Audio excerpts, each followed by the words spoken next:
Hello, my fellow countrymen. You are welcome.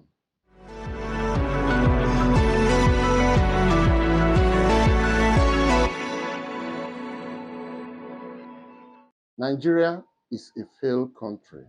Ask me when I will tell you the reason. Insecurity in Nigeria is really worrisome and is getting out of hand. Kidnapping here and there, killing here and there from one state to another, as if the situation has overpowered our government. They seem to be helpless to the situation because we have insiders that are leaking information to the plans of the security men. So at every move they make, there's this failure of activities. I have not seen where it has happened, but only in Nigeria, where a surrendered or a captured bandit, terrorist, is pardoned and inculcated into the military. I don't know if the people in military understand the risks, the danger, how they're exposing the country. When you bring in a terrorist into the military system, he will understudy the intelligence.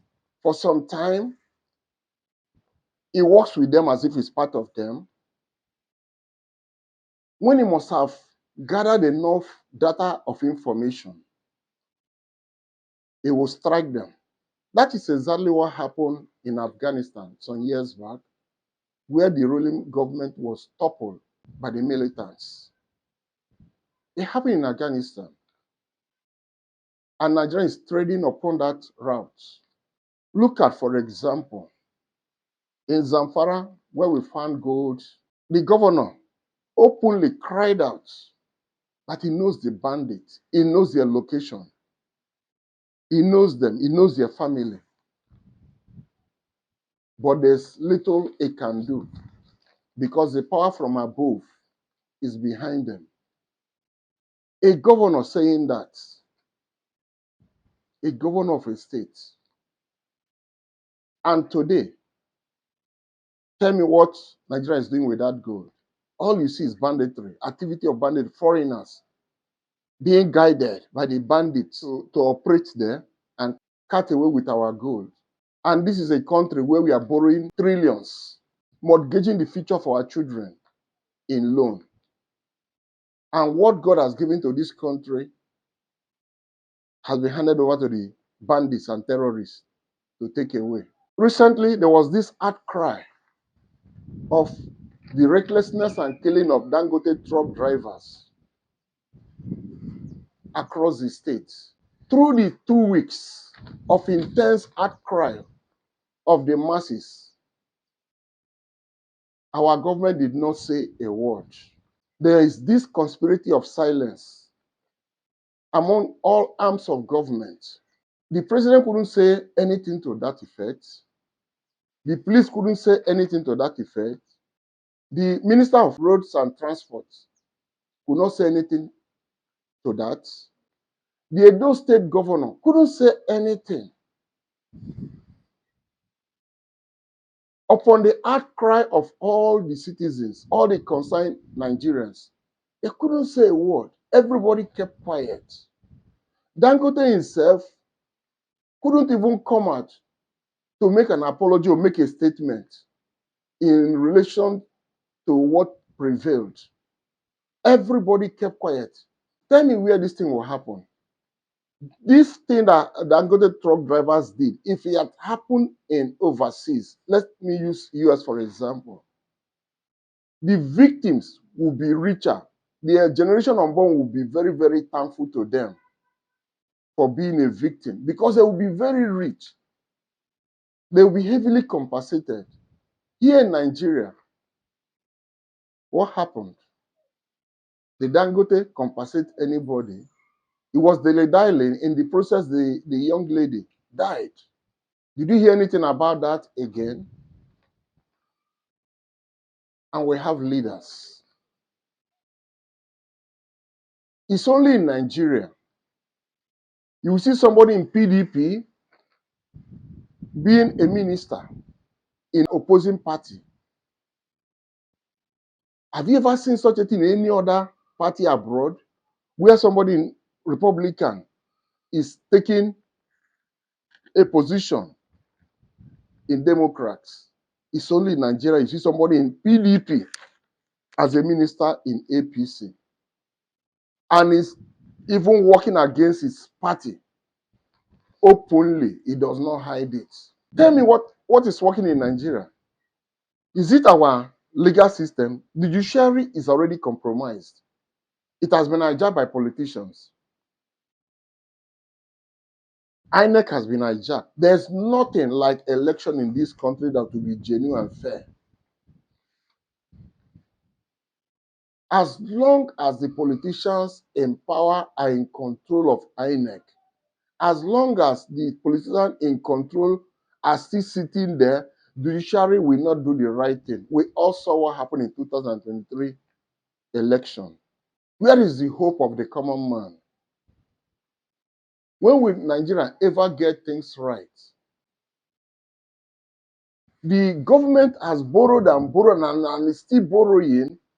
Our children's future has been mortgaged into slavery because of too much loan and nothing to see. Our roads are terribly bad. You can't travel smoothly on the road and come back. Pothole, ditches everywhere. And the miscreants, the kidnappers are taking advantage of the bad road to lay trap for commuters. But what does our government do? They borrow trillions to do a white elephant project, coastal road, that has not gone halfway, but money on their hand has finished and they want to borrow more to continue. See Murtala Mohammed Airport, they want to renovate it with 712 billion naira. Renovation is not like building a new one. Renovation, 712 billion to renovate just an airport. What kind of government are we having? They come up with extravagant amounts as a budget.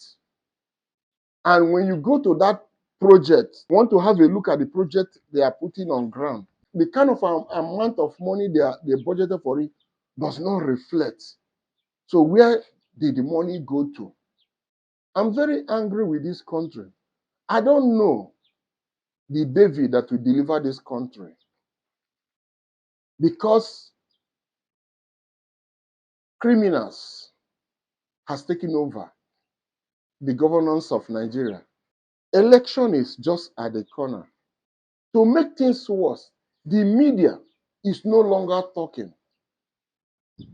The social media is no longer talking, except the voice of VDM and few of them. Everybody is just positioning to see how it can be used for one campaign or the other to show the good boy they are at the detriment of the generation of this country. What is working in this country? Tell me. Cost of living is becoming unbearable. Prices are going higher every day. The common man cannot afford to buy things anymore. He cannot feed his family properly. I don't know. Where will I start from and where will I end? Wike, the minister for Abuja, that place is not enough for him. He's now acting as if he's the secretary of the federal government. He's the one announcing when the embargo, the emergency rule placed on Rivers State will be lifted. And look at the manner of which he's saying it, as if Rivers State is his family property. You have ruled them Wike for 8 years. Allow Fubara to breathe fresh air and do the job he was voted for. Allow the man to come in and do his job. You are in Abuja, you are in Rivers. You want to control the two places, but unfortunately, I don't blame you because PDP, your party in quotes, kept silent, allow you to be doing certain things you do. You are working for APC and you are in PDP, and they allow it. They cannot suspend you. It's like all of you don't even know what you are doing. You don't know what you are doing. Both PDP, APC, you don't even know what you are doing. Can somebody in Democrats pick a portfolio in Republican, even if he's given an offer? Do you think he will accept it? But look at what is happening. From PDP to APC as a federal minister of Abuja. And you are proud. You forgot all you have said before this time. Rubbishing APC today now. They are paying your bills. Because we have faceless people in the government. This is a failed state. It's only God that can deliver Nigeria. But if Nigerians truly decide that enough of this rubbish by 2027 election, if they truly decide, it will be Nigerians versus the criminals. Our judiciary, look at them. There is no trust anymore. Is it INEC you want to talk about? Tell me the system that is working in this country. Everything is aground. A failed state. We'll keep talking. We cannot be quiet and allow this rot to continue. Enough is enough. Nigerians, arise. Prepare yourself for the election of 2027. Let's vote out these criminals from power and let the real person come in and save this country. Let those that have their ear, let them hear. And I don't know how long the Igbos are going to be chased up and down wherever they are found. I'm already talking of 2027. Nobody's looking at the happenings around the world. Where is questionable? The chief, in terms of giving title, should decline, no matter how much they offer them. The criminals are taking